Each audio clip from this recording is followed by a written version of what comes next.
Hello, I'm FPX Toycat. This is the painting, and Minecraft have just added 20 brand new versions of these to 1.21, alongside 3 new music discs, 9 new biome exclusive tracks, and over a dozen bug fixes, plus a nerf to the new weapon in this update. This is all alongside a redesign of the trowel chambers and a massive balance for copper. It's all very important, especially how they weaken the most powerful weapon, but I think first it's worth appreciating these, and so that is precisely what we'll be doing. This video will be split into 5 parts, including a bit about the reason that all of these features are in beta/preview for Bedrock, but not available in Java Snapshot just yet. But first things first, the new paintings. Of course, I'll be reviewing every single one of the brand's new paintings, including the one which is the very best. Oh my god, it is incredible what they have done with a couple of these examples. However, first I should mention that to get all of these together, it actually is quite hard. Now that Minecraft has almost 50 different paintings, it should be mentioned that actually picking one is harder and harder,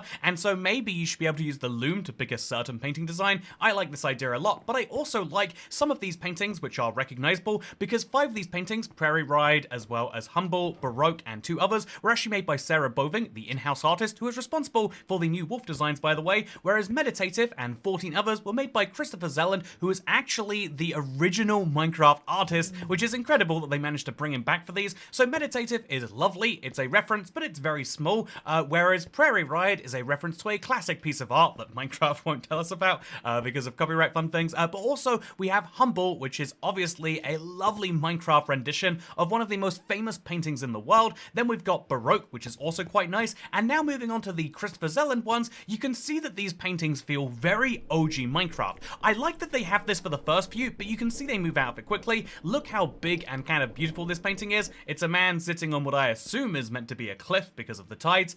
Then we have this, which I think is much cuter. It is called Owlemons, which, as you can see, has a ferret, I believe, in a box. I like to believe he's a raccoon, but there's a ferret in a box next to some lemons. And why does this need to be a Minecraft painting? The answer is you can't come up with a good reason, but it's absolutely great regardless. This will make for a new Minecraft feature that feels like an old one, but in a better way. It is hard to pull off that balance, but I really think they've nailed it here. Similarly, when we look at sunflowers, you can see it's kind of nice. It feels like a regular Minecraft painting, but it references a Minecraft item, which even stands out, as you can see. Then we've got a bouquet over here, which is kind of nice. It's one of my least favorite of the bunch, if I'm being totally honest, but they're all decent Minecraft paintings. Like you can see, Cave Bird, it took me forever to see that this wasn't gunpowder. Like, again, that's why I'm sure that's what they're trying to highlight, but it is in fact an owl looking out of a cave, I'm pretty sure, whereas this is much more clear about what they mean. Wow, isn't this something special? Look at the golden apple having a shadow, and then also a glistening mellow in the corner for some reason. I don't know what's happening, but I really do enjoy that. Fern is an interesting one too, because it has this lovely fern with a fire, which looks beautifully Minecraft, and then we've got End Boss, which, ooh, yes, that is meant to be representing something in Minecraft, I assume, but instead it just represents one of these great old style paintings. It's almost like a chessboard with 2 separate panes of glass back there. I really enjoy what I'm looking at, even if I don't fully understand it, and that's what I think these paintings do quite well. Next up, we have Pond, which, as you can see, has a character looking down into a pond where there seems to be some form of skeletal creature, and then we have Backyard, where, oh, there is a big, I really like this the most. It's the one that showed up in the intro. It almost looks like a command block in the top left, but I know I'm reaching. Otherwise, this is just one of those beautiful Minecraft shots. Speaking of beautiful Minecraft shots, look at this one. Orb is one of the new mega-sized paintings, and it is absolutely crazy to see. It really would feel like you had an art gallery in your house if you had one of these, but you'd also feel that way if you had Unpacked. This is a reference to pack.png, and I love Minecraft referencing Minecraft inside of the paintings. This is one I want in my house. This is one I want in my, I don't know, my dining room when I invite people over to have Minecraft wine and talk about how much we understand about philosophy in the universe. Speaking of understanding philosophy in the universe, changing is this painting over here. Yeah. It's nice. And the same is true for Low Mist. This is a very artsy style painting. It reminds me of one I used to have in my grandparents' room when I was in my grandparents' living room when I was growing up in their house. It was a very weird thing to look at. Similarly, when we look at Passage, you can see, okay, this is nice. It's much more simplistic. I like that there are 2 types of paintings basically, and you get a lovely balance no matter what you want. If you want the orbs of the world, you get it, but also if you want the finding of the world, you can find that too. Anyway, with that said, I hope you've enjoyed visiting the gallery. Make sure to leave a donation if you can. Don't worry, if you don't leave a donation, all that happens is a man approaches you on the exit and says he hopes you donated with some vague threats. So yeah, this is very much something you should watch out for. But we're going to move now on to, from my reviews of the paintings, into the new music discs. Did you know this update has 3 new music discs? One of these is called, as you can see right here, LA. Wait, it's called Creator. Why is it LR and LR here and then AC? I'm so curious about. Oh, it's Lena Rain. I was like, man, is this long range? Okay, so there's a. Yeah, I had no clue. There was no way I could have worked that out from context or from anything in the room. Anyway, so as you can see, there are 3 new music discs. We knew that there would be before, but what we didn't know is that 2 of them would be the same. This is Creator. It is one that is found rarely from trial vaults. As you can see, kind of nice. I think a lot of people think this is 1.21's best new song. And honestly, I see it. It is definitely one of the better ones. But overall, I would say, you know, I think it's better than the music box version. This is going to be easier to find, though. As you can see, plays on a music box, has these small references that Minecraft is slowly tying in, making a world where all of these discs were recorded at some point that actually tied in together. Love that tiny bit of lore. You might also love this if you like redstone, because each of these discs will give you a slightly different redstone value when the note box is measured with a comparator, so keep that in mind. As I show you the best of the 3, I like Creator, I think it's fun, but listen to just 30 seconds of Precipice.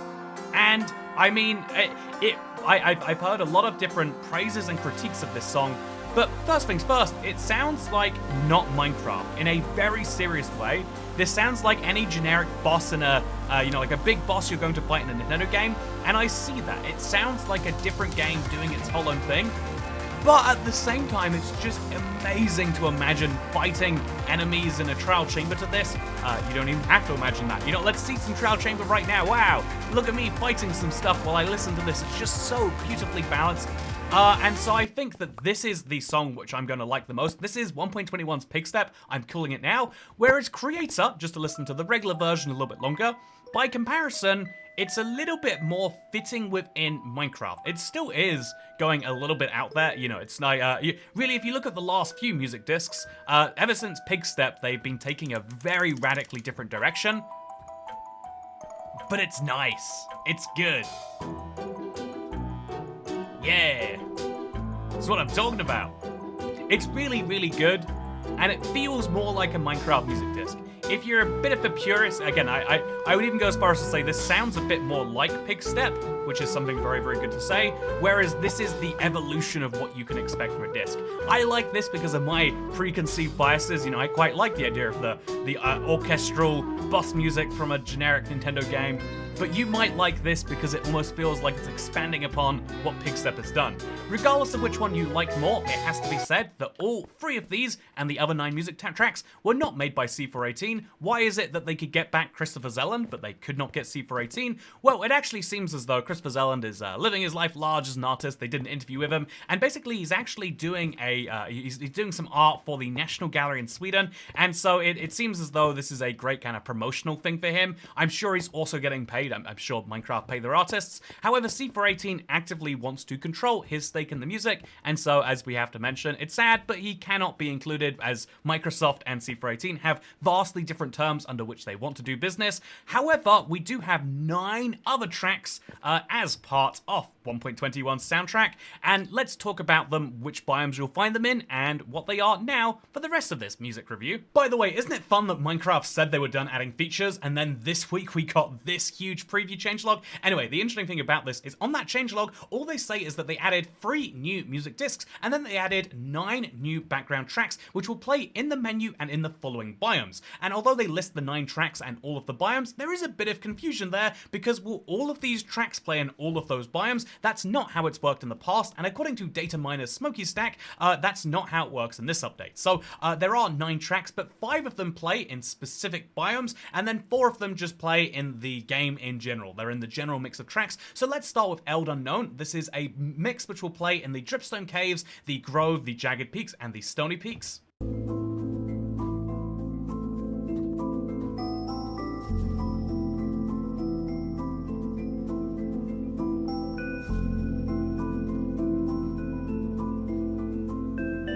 honestly atmospheric, but also again, I always have this touch of like, it doesn't quite feel like Minecraft, but it feels close enough that I think it hits that vibe perfectly, and it will feel real nice when you're in this new special place to explore for the first time. I think it will blow people's mind if they come back to one of these biomes and hear this, but there are other tracks.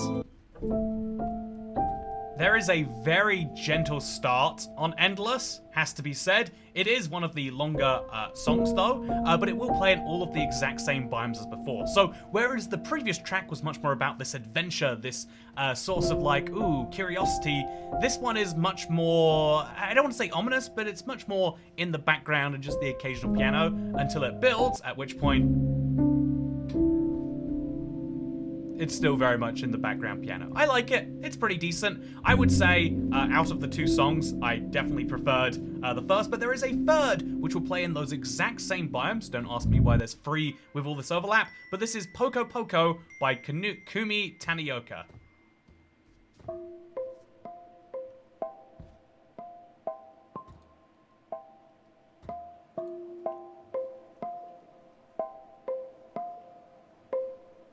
This one's really nice. I heard that he had to use an instrument he's never used before to create this, and you can definitely tell it.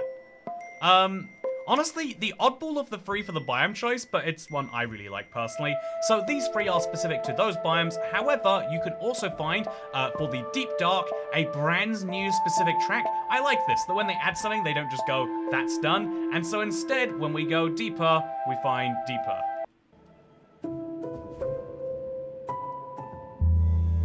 I like that, you know, they don't just release something and then drop it forever. They do, if they've got a good reason to add support, such as new soundtracks, they will. And so this is Deep Dark specific music.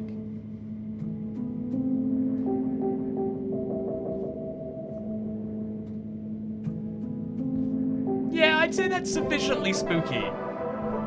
Okay, I'd say that's more than sufficiently spooky. Yeah, I like this. This is one of the better songs in the soundtrack, I think. It's not perfect to listen to by itself, but it's, you know, it's a great atmosphere builder and is really nicely put together in my opinion. So this next one is Featherfall by Aaron Sharoff. This is there for the Flower Forest as well as the Mesa and the Cherry Grove, as well as the Lush Caves. It is one which I think is very, very nice. You could, I think they decided to group these biomes together because they're all beautiful. Ones you should look at and think, ooh, what can I build here? What can I take these blocks for? And I kind of dig the song itself. Oh, it's the one they used for the teasers of the soundtrack. This is Minecraft's favorite part of their own soundtrack, clearly. And honestly, I totally get why. I love it a lot. It's so inspiring in its own way. Yeah, I would say Aaron Sharoff's done a great job with his songs in the soundtrack. Between Precipice and this, loving it. Oh, yeah. That's good. So the next 4 songs will play in any combination of biomes and also on the menu.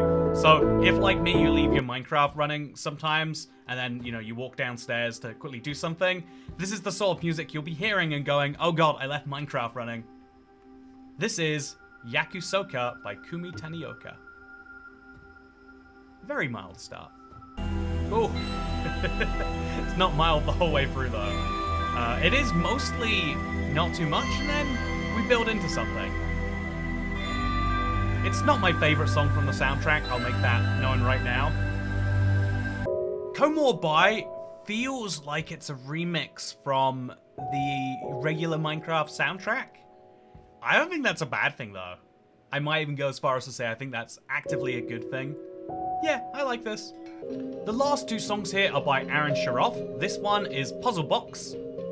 Again, I feel like this is a good fit for the trial chambers, right? I'm surprised. I guess there's no, you know, structure-specific music, but this would be perfect for while you're exploring one.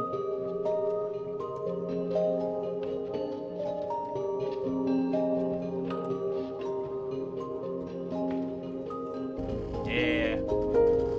Really, really like this one for the trial chambers. I wasn't too sure, but I'm definitely there. And then Watcher is the final song of the soundtrack. Will it be the best though? Maybe. Really? Oh, yeah, maybe. Yeah, Watcher is beautiful. This would be the 10 out of 10 menu music for this update. I think if you were gonna have any song be the menu music, this should be that one. And it's getting better too. Yeah, Watcher, honestly. So, obviously, until the game is out and we play them and we start to associate the menus that way, so far I have to say this is the best audio soundtrack they've done for an update, plus the best set of paintings. I mean, just adding 20 by itself is already incredible. However, as well as all of the features we've discussed so far for 1.21, they also made some changes this week which are maybe less than easy to explain. And so welcome to part 4 of the video, where I'm going to try and summarize all of the changes made in this preview, 1.21.0.24, that weren't specifically the new music and the new paintings, and that might sound like a big task, but it's really interesting because the Mace changes are really worth talking about. Don't worry, by the way, they're not all negative, although there are quite a few serious ones, including, look at what just happened there. Did you see all of those particles that just went flying?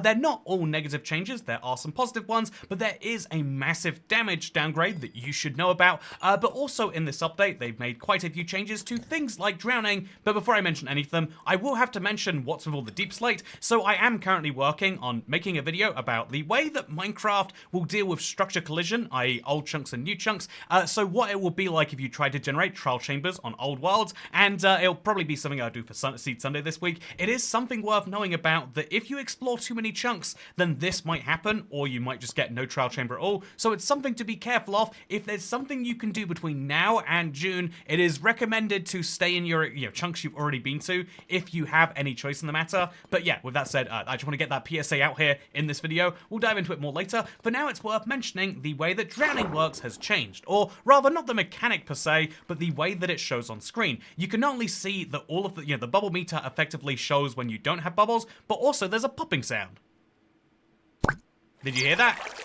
It's quite quiet, but it will show you when the bubbles are actually going to happen. So another interesting fact is the fact, so as you can see, an interesting part about this is the fact that you not only see your full bubble meter and how much it actually regenerates by. Hopefully this reminds more players, I'm going to be honest, hopefully this reminds me that when you're underwater, you don't just have to surface for a second, like it's, it's Super Mario 64 or something. You can, you do have to surface for enough time for your bubble meter to heal fully. Also, when you jump into creative, your bubble meter disappears entirely immediately. This is another change they made. It's just because they want the bubble meter to be a pure survival feature, and honestly, it's always been intended to be that way, so no big change there. By the way, look at my painting. Wow, don't I look fancy over here with my new paintings? Only one of the new 20, by the way. But anyway, well, let's come back into the rest of what they've done this week, because something huge they have decided to do, something I really want to give massive credit to Mojang for, is they listened about a recipe that we complained about months ago that I'd kind of just resigned myself to never crafting, because you might know that as you go around the trial chambers, you'll find copper trapdoors and copper doors, and this was the only way to effectively get them, because they used to require 6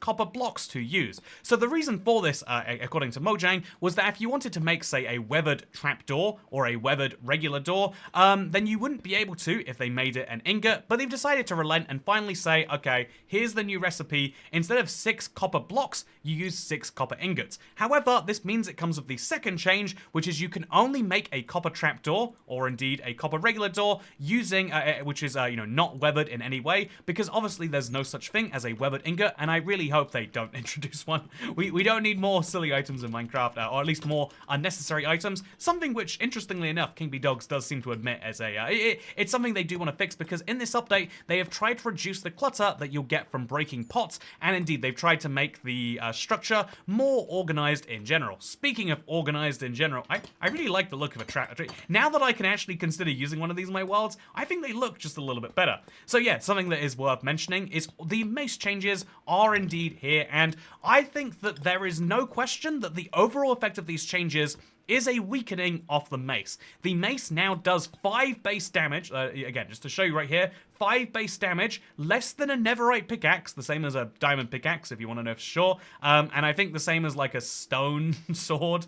So it now does the damage of a stone sword by default, which means that even if you get regular criticals, that is to say not Mace criticals, if you get regular criticals with it, then it's the same as having a stone sword, and takes 3 hits to kill. This means that it's much worse than a smite sword, which is a 1-hit kill, and even worse than a non-smite sword, because that is 2-hit kill, meaning that you really need to keep in mind that the mace is not a not jump boost weapon. You only use this weapon when you have at least 2 blocks of height to use. So the other thing they've decided to do is reduce the damage that density gives you. So for every additional block fallen, by the way, I should mention the additional damage that the mace will give you is only 0.5 per block now, which means that for every 10 blocks that you fall down onto something, you'll deal 5 additional damage, which means that the scaling is very, very, very slow. It's so slow, in fact. I need to recheck that. That seems like insanity. I must have made some mistake when I say it, because even as I'm saying it out loud, I'm like, there's no way, right? There's absolutely no way. But yeah, the density damage level per block is 0.5, and the regular mace smash attack is 1 damage per block. So the density enchantment will give you a 50% boost to your fall, which is only 1 damage per block fallen. So to deal, say, 600 damage to a warden, you need to go almost 600 blocks without density and about 400 with it. So a massive, massive increase in full height requirements. This sounds like a big problem, but it's mostly for boss mobs. But a problem that will affect you overall is the fact that density and breach are now mutually incompatible enchantments, and also so too are smite and bane of arthropods. All 4 of them are incompatible. You need to pick one of those 4 to use, and so keep that in mind. Also keep in mind though that the nerf to the mace is mostly here for 2 things. One is for the big boss mobs. You will need to do a huge full if you want to kill a wither or a dragon or a warden in 1 hit, which is kind of designed to make you feel like you're going for a bit more work to do those things. Those are the big complaints people have. But for short falls, they've got a little bit of a clarification that actually your first few blocks of fall will give you big damage boosts. So your first 3 blocks will give you 4 extra damage per level fallen. So consider that is, for 3 blocks fallen, the 5 from your mace plus 4 plus 4 plus 4 is a total of 17, plus the fact that you get a 50% damage boost for it being a critical, which means that just 3 blocks fallen still allows you to do that and turn the zombie into a lot of particles. Very, very interesting in my opinion, and it means that realistically this only affects the very, very top end, and also the fact that the mace damage is so low on the low end means that you should never use this weapon while not specifically doing not just regular criticals, but mace criticals. If you don't have a plan to attack with at least 2 blocks of height every single time, then you shouldn't be using it. But that is something which is really easily resolved by the jump boost potion. You should never use a mace without a jump boost potion or without a very specific target in mind. Like when you're killing the wither and you've got a proper plan for that, it might work. But yeah, even with jump boost, you've still got to time things just right, but it is pretty decent overall. Apparently just jump boost alone isn't working very well for me, so jump boost and then a block, and then we should be good, I think. Okay, let's give it a try. There we go. But yeah, you're going to want to make sure you always have jump boost, or at least some decent strategy, whether that's, I would say that scaffolding would be great for that, but that is how the nerf to the mace effectively works. They have lowered the damage on the low end and the high end. In the mid end, 3 to 4 blocks, you probably won't notice anything, and so it sounds like a very big deal that they've nerfed the mace, but again, it's only the very, very top and bottom ends that you should notice the difference being big on. If you've got a calculation for how many blocks you've got to fall to kill the warden in 1 hit, maybe just recheck those calculations. Speaking of rechecking things, oh man, it's I don't know what happened there, but I'm glad it did. Speaking of things that you should recheck, I would like to quickly take a second here to talk about the fact that there is a preview available today, but no snapshot. It is very rare that Minecraft releases things in the Bedrock version of the game first, so what is the deal with that? Is there some grand conspiracy going on? Is it because Bedrock is the version they really want you to use? No, it's none of that. Sadly or happily, depending on your point of view, hopefully happily. The interesting answer to this is that Minecraft cannot release a snapshot today because snapshots are released in the Swedish office, while previews are released in the Microsoft, the Redmond office. And so you might say, well, what does that have to do with anything? Like, is Sweden on strike today? And actually, I mean, effectively, it's International Workers' Day, or Workers' Day, but in lots of international countries. It's Workers' Day today, and that means everyone in Sweden gets the day off, and so the people who would release the snapshot are busy enjoying, I don't know, a Swedish holiday. Whereas in the West, in the Anglosphere, we have days for Workers' Days, but it's not today, and so the preview can release, but the snapshot can't release until tomorrow, maybe next week. We'll see what they actually end up going with, but that is the actual answer to that one, and so it's not some grand... It seems very weird, but yeah, there is a place that snapshots release for. That is Sweden. And there's a place that previews release, and it's in Redmond. And it's interesting that they line that up so often that you don't even realize that the game is released in two entirely different ways. But it is, and that's fun. Or maybe it's not fun. Maybe it's terrible to you. Speaking of things that are terrible, though, I hope that you've enjoyed this video. I did go through a lot of work for this one. I hope that you found it to be worthwhile. I am excited for this update. There is still some more stuff, by the way. We summarized down a lot of the bug fixes and stuff like that. If you want to read it all very quickly, I'll throw it all on screen, but also, as always, the changelogs are there. We really are winding up 1.21 development, and I am still very curious, though, about obviously there's the 15-year anniversary of Minecraft, for which we have some new paintings and maybe some other stuff, and also it's worth mentioning that the release is coming probably pretty darn soon, even though, you know, because they're talking about the finishing touches to this update now, something which is exciting. So yeah, I'm looking forward to that. I'm also looking forward to playing more Ultra Flat tomorrow. Part 3 will be happening, where I hopefully don't die, and also I am looking forward to playing around with the generation of trial chambers, because I feel like this is something that you need to be aware about in this update. So I'll let you know about that on Sunday. So see you tomorrow and Sunday, and hopefully every day in between. Goodbye. Ouch.